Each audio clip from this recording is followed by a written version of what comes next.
میں گاڑی کا شیشہ نیچے کیے بار بار 4 سالہ زوہا کی طرف دیکھ رہی تھی جو مستقل دور کھڑی تھی، ناراض سی آنسو بہا رہی تھی۔ میرا دل چاہا بھاگ کر اسے اپنے بازو میں سمیٹ کر کہیں اتنی دور چلی جاؤں جہاں ہم دونوں کو دنیا کی کوئی طاقت جدا نہ کر سکے۔ اچھا خدا حافظ۔ میرے شوہر حبیب نے بھائی جان سے مصافحہ کر کے ہاتھ کو سینے سے لگایا اور زن سے گاڑی آگے بڑھا لے گئے۔ 2 آنسو نہ چاہتے ہوئے بھی لڑک کر گالوں سے پھسل پڑے جسے میں نے بے دردی سے پوچھ ڈالا۔ ہیلو شازی، کیا کر رہی ہو؟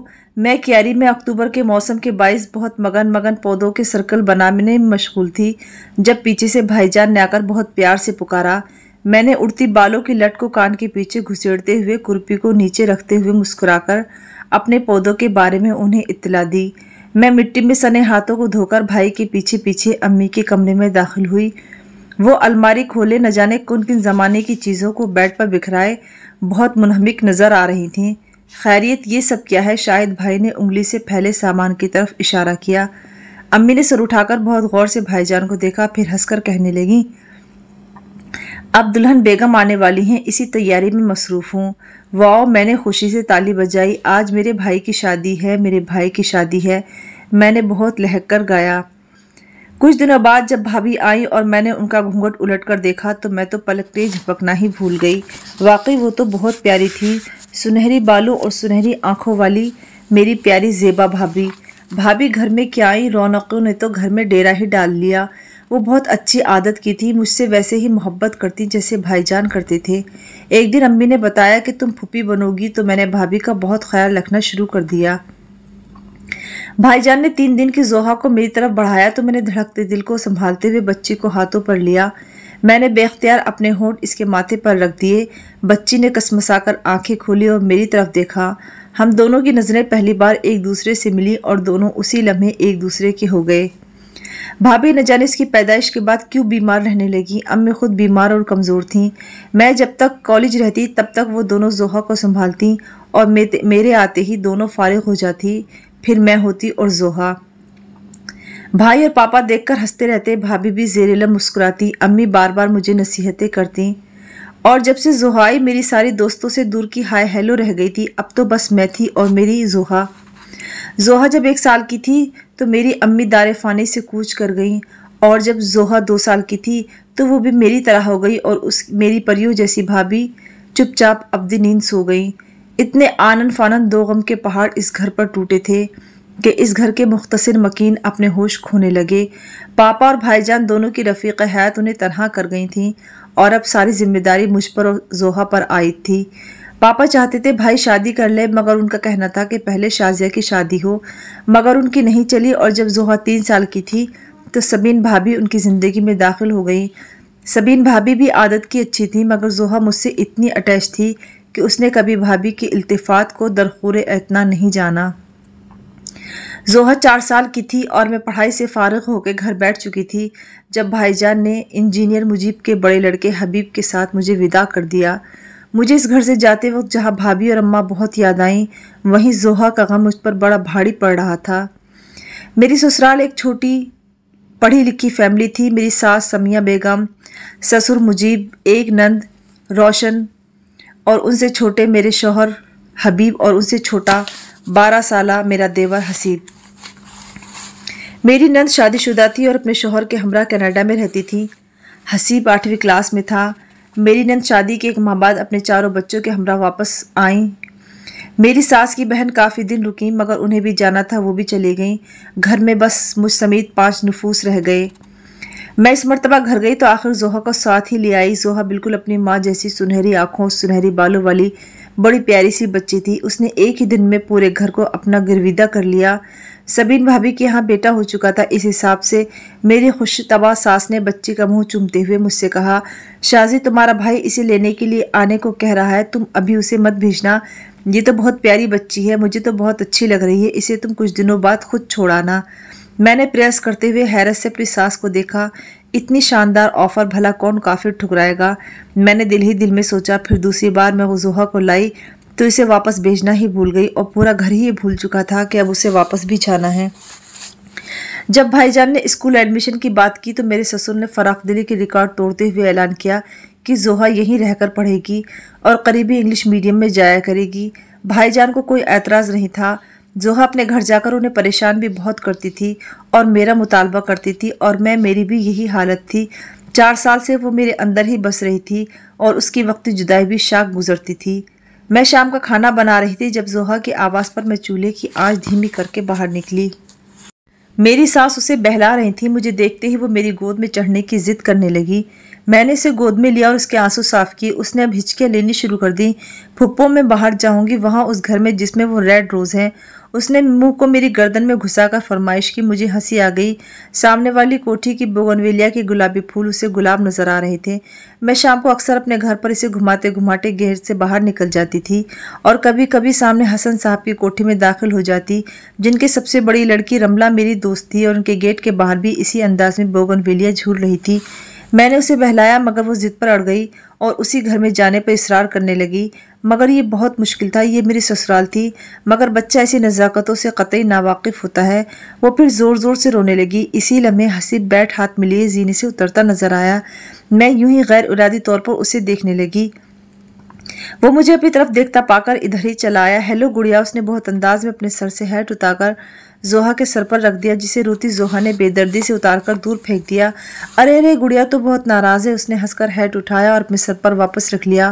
آؤ گڑیا، باہر کھیلنے چلتے ہیں، اس بیٹ سے کھیلیں گے۔ اس نے جوکر کے انداز میں اچھلنا شروع کر دیا۔ زوہا کے رونے میں ایک دم بریک لگا اور اسے غور سے دیکھنے لگی۔ آؤ چلو گی باہر، حسیب نے پھر آفر کی۔ وہ فوراً میری گود سے اتر کر آنسو پوچھتی اس کے پیچھے چل دی اور میں اور میری ساس نے ایک ساتھ طمانینت سے ہنس کر اسے جاتے ہوئے دیکھا۔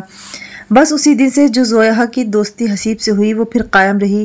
ان دونوں کی انڈرسٹینڈنگ نے میری بہت ساری پرابلم سولو کر دیں، حتیٰ کہ مجھے ٹیوٹر لگانے کی ضرورت تک نہیں پڑی، کیونکہ حسیب اس ننھی گڑیا کا ہوم ورک کرانے میں بہت خوشی محسوس کرتا تھا۔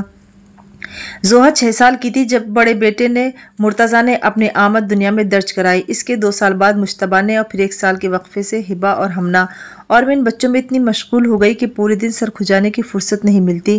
لیکن اس تمام وقت میں بھی زوہا کی محبت میں میرے اندر کوئی کمی نہیں آئی۔ میں نے کمرے کی کھڑکیاں کھول کر پردے برابر کیے اور کمرے میں بکھری بچوں کی چیزیں سمیٹی۔ بیڈ پر 4 بچے سو رہے تھے، جبکہ فولڈنگ پر 10 سالہ زوہا بہت بے خبر اور پیاری لگ رہی تھی۔ میں نے ایک طائرانہ نظر 4 بچوں پر ڈالی اور انہیں چادر اڑائی، پھر زوہا کی طرف آئی۔ سنہرے بال اس کی پیشانی پر پڑے تھے۔ میں بے اختیار ہو کر اسے دیکھ رہی تھی۔ اس کی محبت کا پہلا مزہ میرے دل کے کسی اندرونی گوشے میں 4 بچوں کی موجودگی کے باوجود بالکل نرالا جاگوزی تھا۔ میں نے کسی خواب کی سی کیفیت میں اس کے چہرے کو چھوا، پھر اس کے بالوں کو پیچھے کی طرف سمیٹا، پلٹ کر ایک بار 4 بچوں کو بھی دیکھا اور کمرے سے باہر نکل گئی۔ ماں اور بچے میں قدرتی رشتے کے باعث عموماً ایک بے نیازی سی آ جاتی ہے۔ حالانکہ ماں اپنے بچے کو بہت پیار کرتی ہے، اس کا خیال رکھتی ہے، اس کی ذرا سی تکلیف پر تڑپ اٹھتی ہے، مگر پھر بھی اسے اپنے محبت کے اظہار کے لیے ضرورت نہیں ہوتی، اور بچہ اور ماں کے درمیان کوئی تیسرا فریق بھی کوئی کلام نہیں کر سکتا۔ نہ ہی ماں کو یہ احساس ہوتا ہے کہ میں اپنے بچے کو پیار نہیں کر رہی ہوں، مگر جب بچہ اس کا اپنا نہ ہو تو اس کے لیے محبتوں کا اظہار کرنا پڑتا ہے، اور وہ بے نیازی جو ماں میں اپنے بچے کے تئیں آ جاتی ہے، اسے دوسروں کے لیے ہٹا کر مزید قربت بڑھائی جاتی ہے۔ یہی حال میرا تھا۔ میں اس کی ماں نہیں تھی، لیکن ماں سے بڑھ کر اس سے پیار کرتی تھی، اور اسی جذبے کی تسکین کے لیے میں اس کی ہر خواہش پوری کرتی۔ بعض اوقات اسی باعث ایسا بچہ اکثر بہت ضدی اور بگڑیلا ہو جاتا ہے، اور زوہا ضدی تو نہیں ہوئی تھی، مگر وہ میری قربت کی تمنائی رہتی تھی۔ اسی لیے اکثر جب اس کا دل چاہتا میری گود میں سر رکھ کر لیٹ جاتی، ہبہ ہمنا شور مچاتی، مجتبیٰ مرتضیٰ شیم شیم کرتے اپنا حق جتاتے، مگر اس کا جب تک دل چاہتا وہ کان لپیٹے رہتی۔ یہ فاؤل ہے، مجتبیٰ جو سب بچوں میں شریرتا چیخ کر کہتا۔ زوہا اسے انگوٹھا دکھاتی اور میں 5 بچوں کے درمیان گھری ہنستی رہتی۔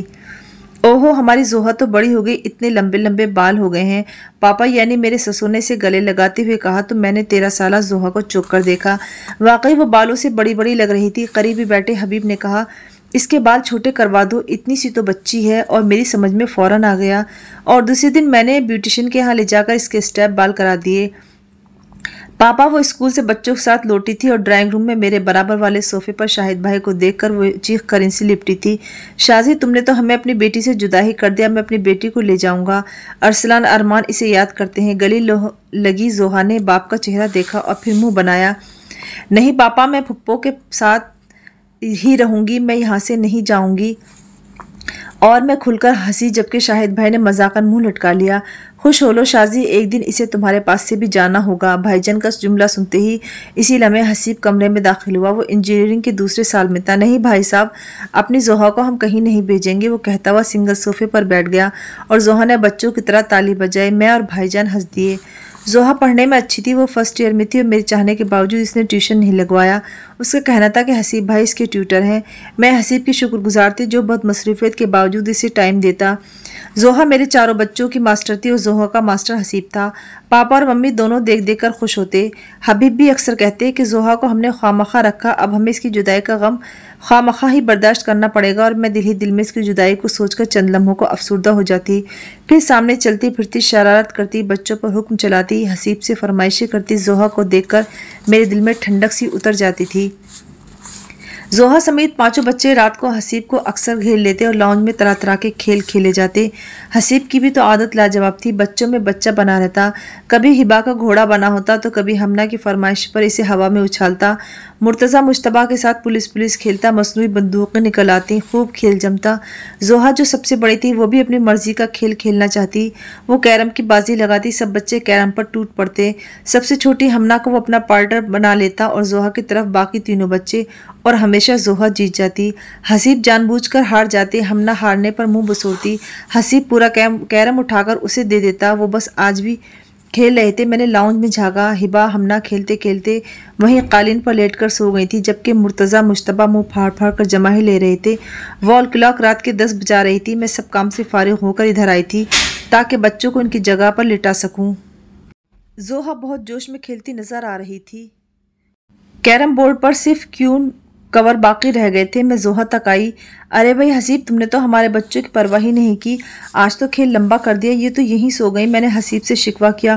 اوہ سوری بھابھی، یہ زوہا کبھی کھیل ختم کرتی ہی نہیں ہے، اور میں نے مڑ کر نہیں دیکھا، میں تو سمجھ رہا تھا دونوں شریر آپ کے پاس چلی گئی ہوں گی۔ حسیب فوراً اٹھنے لگے، جس پر زوہا نے اس کا بازو کھسوٹا۔